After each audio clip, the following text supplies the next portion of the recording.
Hello everyone, I am Napoleon Mania from the History Channel. Today I am going to share with you some little known surprises about one of the most famous figures in history, Napoleon Bonaparte. Please enjoy the unexpected side hidden behind his appearance as an emperor, which you won't find in textbooks. Napoleon hated cats. The first fact is that Napoleon had an extreme dislike of cats.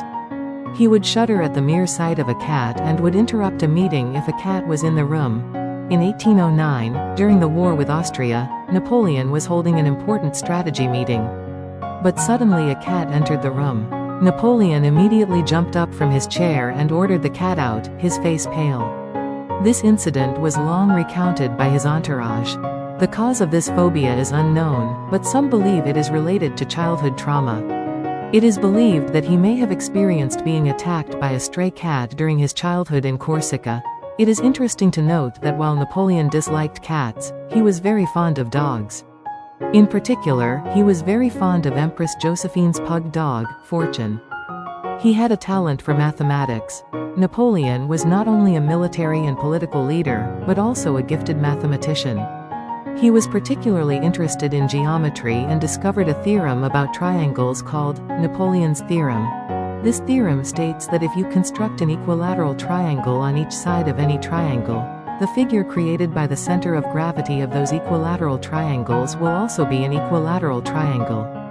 This theorem is still found in math textbooks and is considered one of the most important theorems in geometry. Napoleon had a keen interest in mathematics from a young age. During his time at the military academy in Brienne, he amazed his instructors with his outstanding performance in mathematics. His mathematical talents were later put to great use in military strategy. For example, his talents as an artilleryman were based on his ability to perform complex ballistic calculations. Napoleon also highly valued mathematicians and scientists and provided them with much support. For example, he reorganized the French Academy of Sciences and is known for appointing the mathematician Laplace as Minister of the Interior. Aside as a writer, in addition to his work as emperor, Napoleon also wrote novels.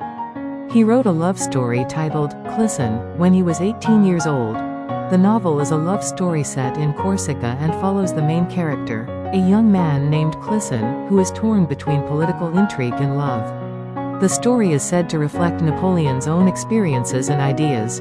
Unfortunately, the work was never published during his lifetime, but was discovered and subsequently published in the 1920s. Literary critics have found in this work the ambition and idealism of Napoleon's youth. Napoleon's literary talents were not limited to novels. He wrote many letters and memoranda throughout his life, and his writing skills were appreciated even then. In particular, his love letter to Empress Josephine remains one of the most beautiful love letters in the history of French literature. He was obsessed with bathing. Napoleon enjoyed taking long daily baths. He would sometimes soak in the bathtub for more than 2 hours, during which time he would read or listen to reports from his subordinates.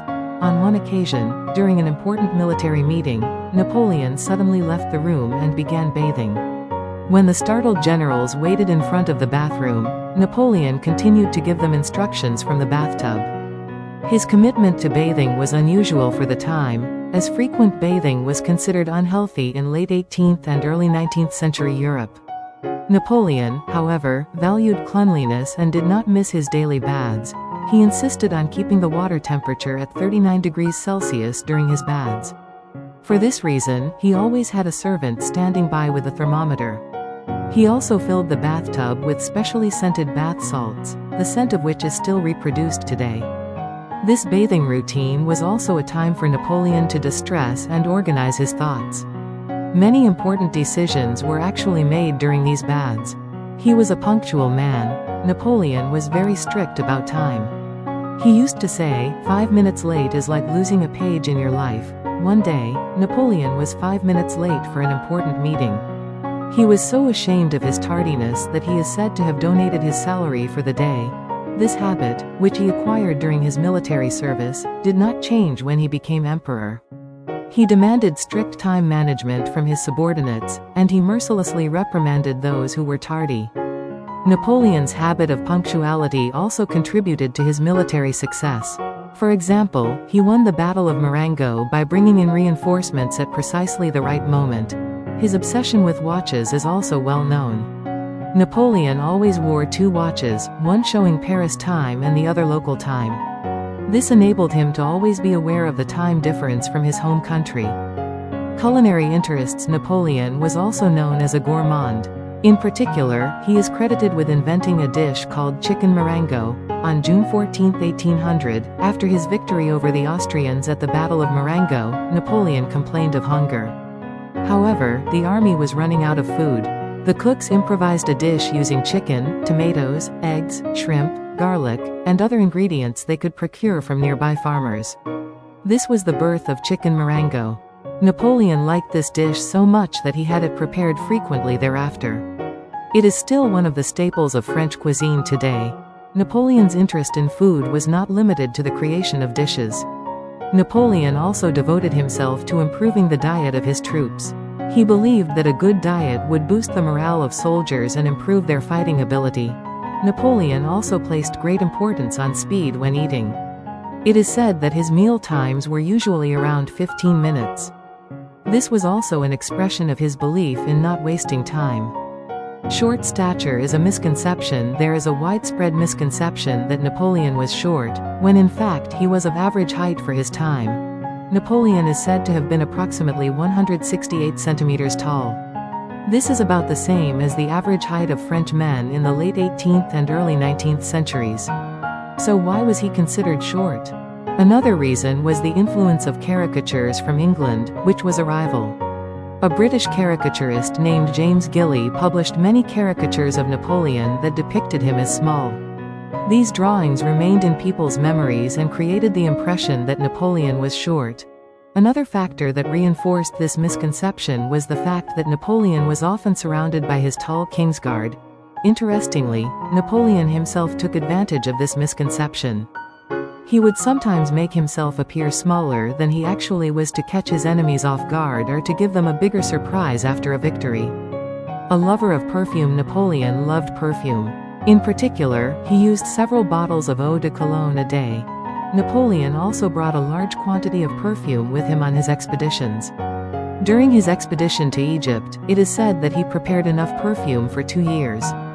It is said that this was to eliminate the heat of the desert and the smell of sweat. His favorite perfume was eau de cologne, created by Jean-Marie Farina.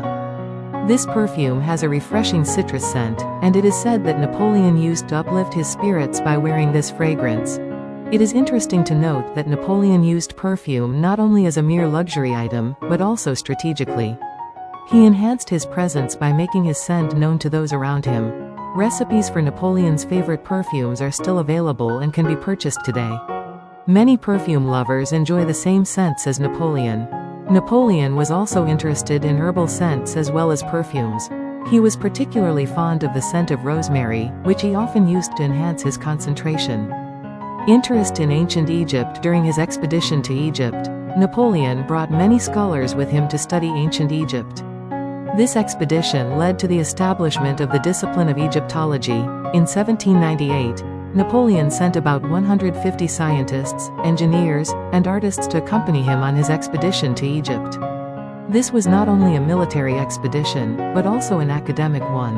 When Napoleon visited the pyramids of Giza, he wished to spend the night inside the pyramids. He believed he could communicate with the spirits of ancient Egyptian kings there.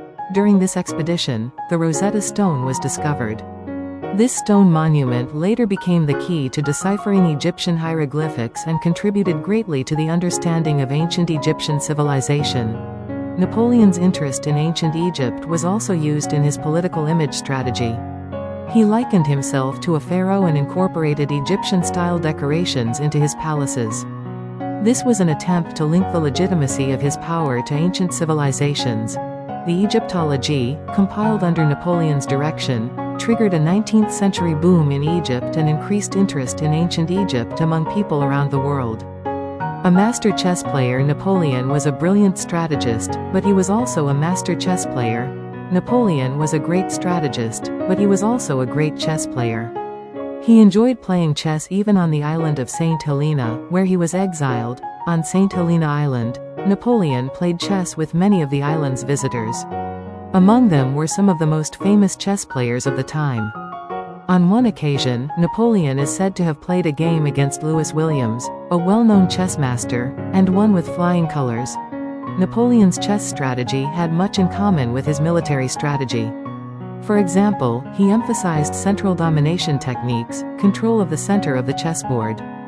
This is common to his military strategy, which emphasized advantageous positioning on the battlefield. Utilization of mobility. Napoleon particularly favored the use of knight pieces.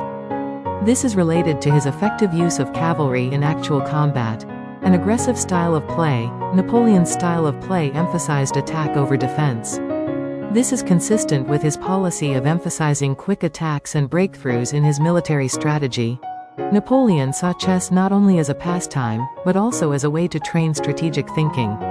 He encouraged young officers to learn chess and saw it as a way to develop strategic thinking skills. Napoleon also devised his own variation of the rules of chess. This was called Napoleonic chess, and was more complex than regular chess and attempted to recreate a situation more akin to a real war. It is interesting to note that Napoleon expressed his personality and psychological state through chess. For example, there is testimony that when he was about to lose, he tried to disrupt the board.